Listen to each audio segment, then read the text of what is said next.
quelle régalade. Franchement, on s'est régalé devant ce petit match Espagne-Géorgie. Mamardashvili avait dit bien que la dernière fois que l'Espagne avait battu la Géorgie, bon 7-1, ils avaient eu un peu de chance. Bon, ça fait quand même beaucoup de chance.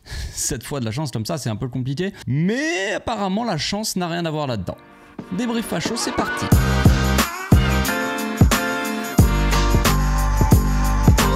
Au passage, n'hésite pas à nous rejoindre si c'est pas encore fait et à partager la chaîne autour de toi, ça fera plaisir à tonton. Alors je ne vais pas me moquer du gardien géorgien qui est un excellent gardien de but. Franchement, vous me dites si le Barça veut changer de gardien, qu'il faut aller chercher. J'en avais déjà un petit peu parlé. Mamardashvili, c'est un gardien très intéressant, un bon gardien de Liga, franchement, qui fait un travail déjà assez monstrueux à Valence. Et voilà, on connaît un peu nos défauts étincelles. Mais bon, c'est pas le sujet. C'est pas le sujet. Mamardashvili, voilà, il avait un peu parlé, c'était un peu avancé. Bon, et je sais pas s'il a voulu faire par sa déclaration, genre Guevara est meilleur que tous les joueurs de l'Espagne, tout ça. Bon, on peut dire quand même qu'il n'y a pas eu match. Il n'y a pas eu de match. Il y a eu un moment de flottement en première mi-temps. Ça, c'est évident. On a eu ce petit truc de est-ce que l'Espagne va nous refaire l'Espagne, c'est-à-dire une équipe qui surdomine. Parce que là, c'est plus une domination. C'est trop. C'est trop. C'est abusé. Le premier quart d'heure, les amis, il y avait 88% de possession de balles. 88, 8-8. La Géorgie, ils voyaient pas le jour, ils voyaient pas le ballon, ils voyaient rien. Et c'était limite trop abusé, tu vois. Et voilà, il a fallu que le meilleur buteur de l'Euro, CSC, fasse encore une fois son apparition. Cette fois-ci, c'est le Normand, Robin le Normal. Qui a marqué son petit but contre son camp. Bon voilà, il a pas fait un très gros match, hein, il a eu un peu de mal. Mais bon, d'un côté, si on peut lui trouver un petit peu des excuses, c'est que l'Espagne, ils étaient tellement hauts qu'il y avait que 2 défenseurs, quoi. Les latéraux qui étaient positionnés très très haut. Je pense que d'ailleurs, Luis de la Fuente, Luis de la Pampa, si vous voulez, je sais qu'il y en a qui aiment bien. Donc de la Pampa, il s'est dit à la mi-temps quand même, on va dire aux 2 défenseurs centraux de pas monter autant, de rester un petit peu plus haut que la ligne milieu de terrain, tu vois, mais pas d'abuser, tu vois. Parce que les mecs, au début de match, c'était trop. Les défenseurs centraux, ils étaient entrés de surface, limite. C'était un giga double bus, triple bus. Gare routière devant les cages de la Géorgie. Voilà, donc l'Espagne avait du mal et on s'est dit, ça va partir encore dans un truc de on domine, mais on a très peu de solutions, on n'arrive pas à vraiment être très dangereux ou à être efficace, tu vois. Mais non, ce n'est plus la même Espagne qu'avant. C'est une Espagne qui a Lamine Yamal et Nico Williams. Quel match!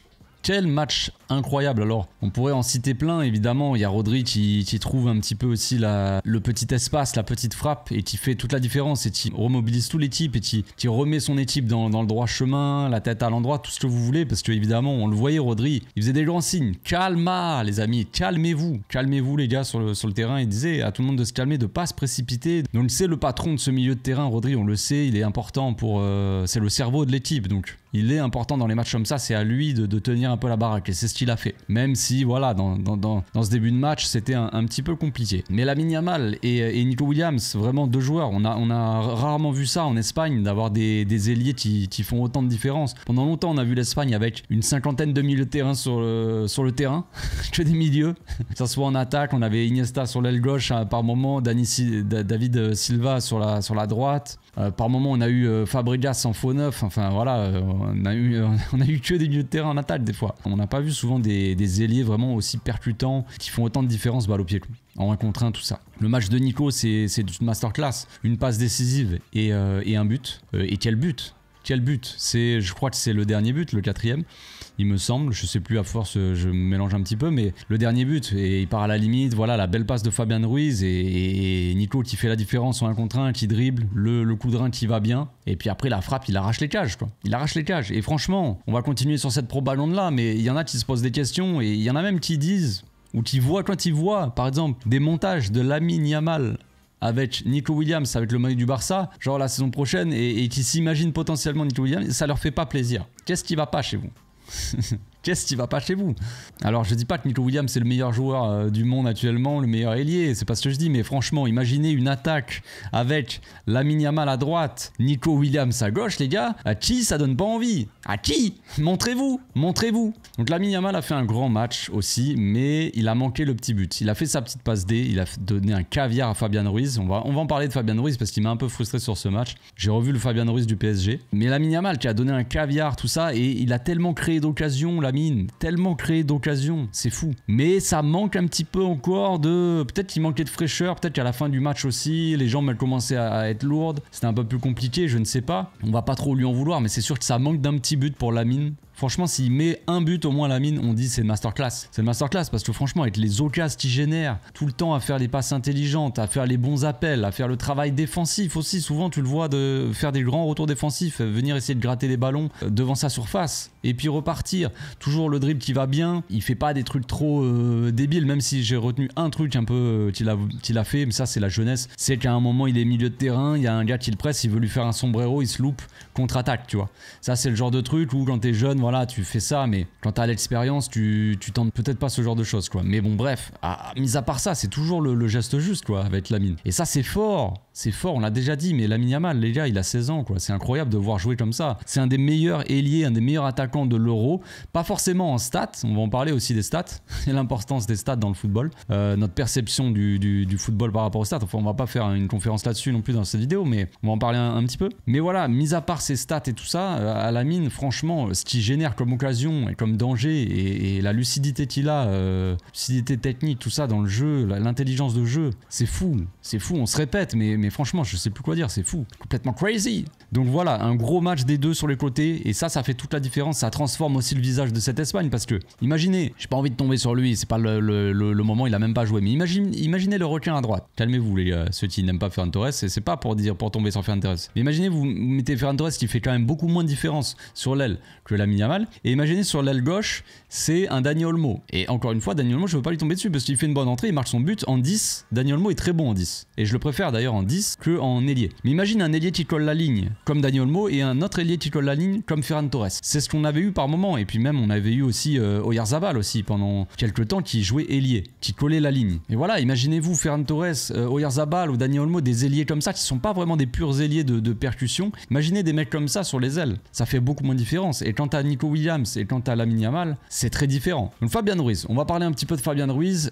Franchement, il fait un de ses plus mauvais matchs de l'Euro. Ce qu'il nous avait montré contre l'Italie, c'était une masterclass, il avait été vraiment monumental. Et moi, j'étais étonné parce que je me disais, mais Fabian Ruiz, moi je le connaissais pas comme ça. Moi, ce que j'ai vu de Fabian Ruiz, c'est ce qu'on a vu avec le PSG, tu vois, cette saison. Ce qu'on a vu contre Dortmund. Le mec où il sait pas aligner 3 passes, il est devant les cages, il tire à 15 mètres au-dessus, des trucs comme ça. Moi, c'est ça. C'est le Fabian Ruiz que je connais, tu vois. Et dans cet Euro-là, il fait partie des meilleurs milieux de terrain de l'Euro. Il est vraiment très très bon, tu vois. Et là, contre la Géorgie, je l'ai trouvé assez mauvais, surtout dans la première mi-temps. Il a beaucoup de déchets techniques dans les contrôles, dans les passes, tout ça, c'est très peu précis. Le nombre de passes qu'il envoie dans le dos de Cucurella et qu'il envoie en touche directe ou à côté de Nico Williams, il lui fait une passe, l'autre il est tout seul, il attend le ballon sur le côté, il lui fait une passe directe en touche à 2 mètres du joueur. Tu te dis mais c'est pas possible de louper une passe comme ça, frérot, c'est en tant que milieu de terrain comme ça dans un 8e finale d'une compétition internationale. Et donc on a retrouvé un peu le Fabian Ruiz du PSG de cette saison en tout cas. Et là je me suis dit voilà, ça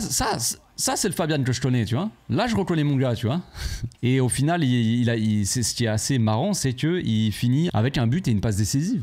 C'est ça qui est drôle aussi. C'est que le gars, il loupe pas complètement son match, mais je veux dire, il a pas été aussi bon que dans ce début d'Euro. Et il sort un match où il est ultra décisif. C'est le truc un peu que je trouve un petit peu marrant dans le football, tu sais. Tu dis, bah le mec, il a pas forcément été très bon dans le jeu, mais il a été ultra décisif pour son équipe. Et maintenant, on va parler de Pedri. Pedri, apparemment, le débat est fou sur Twitter. Moi je vois, il y en a beaucoup qui disent, et comme moi qui le pensent, que Pedri il a fait en tout cas une première mi-temps de qualité. On rentre au vestiaire. Première mi-temps, Pedri, pour moi, je le trouve très, très, très important dans le jeu. Tout doit passer par lui. Le but aussi de l'égalisation passe par Pedri, qui trouve en une touche de balle, dos au but, du gauche comme ça, là, en une touche, la balle, elle est en l'air. Il fait une passe comme ça en chandelle pour Nico Williams de l'autre côté. La passe, elle est incroyable, elle est très difficile à faire. Et surtout qu'elle est ultra précise. Mais bref, Pedri, dès qu'il est en 10, il touche. Dès qu'il touche les ballons, en fait, le football, en fait, tout simplement, tu vois le football, quoi. Et moi, c'est l'avis que j'ai eu quand j'ai vu Pedri, là, sa première mi-temps, et j'ai vu des mecs qui me disaient,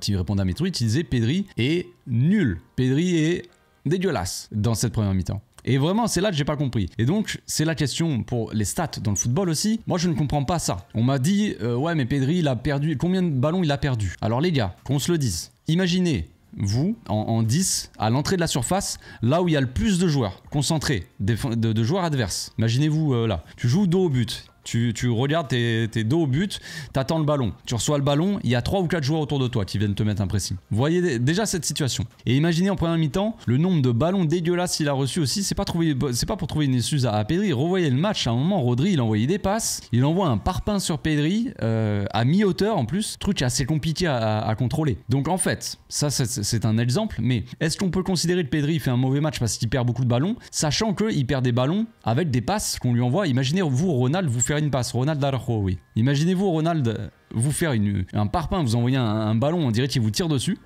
Ou imaginez juste une passe de Xavi par exemple. Ras de terre, tu la contrôles, tranquille. Elle arrive tout en douceur dans tes pieds, tu vois. Donc là déjà, t'as plus de chances de perdre le ballon dans quelle situation, tu vois. Bon déjà, il faut prendre ça en compte, évidemment. Quand un joueur perd des ballons, c'est pas juste le joueur, il est tout droit comme ça et il perd le ballon, tu vois. Il y a des situations. Il y a un contexte. Un joueur, il va moins perdre le ballon s'il est pas au cœur du jeu, tu vois déjà. C'est la personne qui lui fait un pressing, donc c'est logique. Bref, on va pas apprendre ça non plus aux gens, vous savez bien. Bref, mais est-ce que pour considérer qu'un joueur fait un bon match, est-ce qu'il faut absolument qu'il state, c'est-à-dire qu'il fasse une passe décisive ou qu'il mette un but? Ou est-ce qu'on considère que le joueur est assez important dans le jeu de son équipe pour dire il est ultra important? Pas forcément décisif dans la victoire directement, pas directement décisif parce qu'il fait pas de passe décisive ou pas de but, pas de tir qui... bref, il marque pas. Ou est-ce que on considère que, par exemple, le but de Rodri, comme je l'ai dit, ça passe par Pedri. Le but de Fabian Ruiz, ça passe par Pedri. Qui oriente le jeu sur Lamine Yamal, qui donne un caviar à Fabian Ruiz. Évidemment qu'on va dire directement, Lamine Yamal, il a donné un caviar, parce que c'est le cas. Il dépose un caviar sur le grand front, là, le gros crâne de Fabian Ruiz. Qui met le but, c'est magnifique. Le caviar est magnifique de Lamine. Mais qui c'est qui oriente le jeu sur Lamine? C'est Pedri. Si Pedri lui donne pas, il n'y a pas ça, tu vois, peut-être. Alors ça peut être facile de dire ça, ou facile de dire ouais, mais t'abuses. Au final, c'est un fait juste. C'est la vérité, c'est comme ça. Et l'orientation de jeu sur Nico Williams, qui après Nico Williams fait la passe à Rodri, et Rodri qui marque la passe décisive, c'est pour Nico Williams, mais qui fait une passe la plus compliquée juste avant, c'est Pedri. Donc en termes d'avant-dernière passe, Pedri il est toujours là, tu vois. C'est ça qui est fou. Et on a le même débat quand on regarde le Barça. Tout le monde dit Pedri, ouais mais Pedri il marque pas, il fait pas assez de passes décisives. Le nombre de passes décisives qu'il aurait dû avoir aussi cette saison, le nombre d'occasions qu'il a créées et les gars devant ils sont pas capables de marquer, est-ce que ça fait que Pedri est un mauvais joueur parce que les passes qu'il fait ne finissent pas par un but? Ou est-ce que c'est la faute de ses coéquipiers qui marquent pas parce que, tu vois? Donc c'est un peu la perception qu'on a dans le foot. Chacun a probablement son avis. On a vu l'exemple avec Bellingham qui a marqué pour son équipe avec l'Angleterre contre la Slovaquie, et il a envoyé son équipe en prolongation et après Harry Kane a marqué et l'Angleterre s'est qualifiée. Bellingham, son début d'Euro il est dégueulasse, dans le jeu il est dégueulasse. Le match là contre la Slovaquie, je dirais pas qu'il est dégueulasse, mais il est très très neutre, et pourtant personne va dire Bellingham il a fait un match dégueulasse parce qu'il a marqué reprise de volée acrobatique machin et qui qualifie son équipe au final. Tout le monde va dire Bellingham ballon d'or, et Pedri, tout le monde va dire ouais Pedri qu'est-ce qu'il a fait? Il a rien fait dans ce match. Encore une fois, perception entre les stats, l'importance dans le jeu. Alors vous allez me dire que si Pedri il était important dans le jeu et en plus il marquait ou il faisait des passes décisives, ça serait bien. Mais oui, je suis d'accord. Mais c'est un débat qu'il faut avoir aussi, la perception des prestations des joueurs dans le foot par rapport aux stats, par rapport à l'importance dans le jeu. Je trouve ça intéressant. Et moi je vous dis que Pedri nous a pondu une très bonne première mi-temps. Après la deuxième mi-temps, bon, il est sorti très tôt dans la deuxième mi-temps, il est sorti à la 52e minute, un truc comme ça. D'ailleurs ça m'a un petit peu inquiété. Je me suis dit, est-ce que du coup il y a des gènes ou est-ce que c'est juste en prévention? Quand on voit l'Espagne qui surdomine la Géorgie, qui les écrase complètement dans la propre surface, bon, tu te dis que t'as pas besoin d'avoir un Pedri au top, surtout que tu fais rentrer Dani Olmo, il marque un but. Dani Olmo, ses entrées elles sont très intéressantes. Mis à part sa première rentrée, je crois, premier match de l'Euro où il fait une rentrée assez mauvaise. Là, c'est rentrée contre l'Italie. La rentrée contre l'Italie, elle est très bonne. Même le match d'avant, le deuxième et le troisième match, c'est pas mal. Le troisième, il était titulaire, je crois. Et là, son entrée, encore une fois, elle est décisive et elle est intéressante. Donc voilà, c'est parfait. On va avoir une affiche, les amis, monumentale. C'est une affiche, c'est une finale, en fait. Une finale avant l'heure. Allemagne-Espagne, le 5 juillet. J'ai énormément hâte de ce match parce que ce match-là contre la Géorgie, il prépare en rien l'Espagne par rapport à l'Allemagne, quoi. Ça les prépare pas à jouer ce match-là parce que l'Allemagne, ça va être vraiment un bras de fer au milieu de terrain. Qui va avoir le plus la possession? Il y en a dans les commentaires qui vont me dire ouais, mais l'Allemagne, ils ont un meilleur milieu, tout ça, largement, donc ils vont avoir la possession. On verra. Je ne suis pas aussi c'est quoi le mot?